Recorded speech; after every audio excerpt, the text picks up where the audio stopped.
In this short video tutorial, we will understand about conditional statements in C.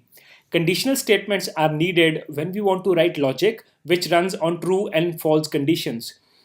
In C programming language, the conditional statements are written by making use of the if and else keywords. The if keyword runs the logic if that logic is true. The else keyword is used to evaluate the logic if the logic is false. So let's understand about conditional statements in C.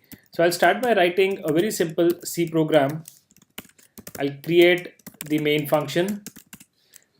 Now inside the main function, I'm writing a very basic code to help you understand conditional statements.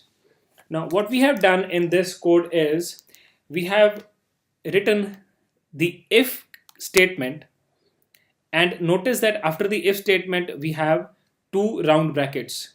Now inside these round brackets we give some condition to the if statement. Now this condition that we give to the if statement, its final output can be either true or it can be false. Now if the result of the condition which we give over here is true, then the code inside the body of the if clause will run. So the code that is written inside these two brackets, this code will run if the condition is true. But if the condition is false, then the code inside the else body will run. So the code that is written inside these two brackets, this code will execute. So conditional statements will give us either a true value or a false value. The true value will run the code inside the body of the if statement, and the false value will run the code inside the else statement.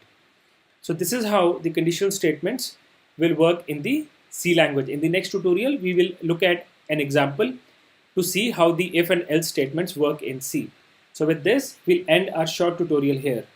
To access our complete C programming course, please visit openeschool.com/learnc.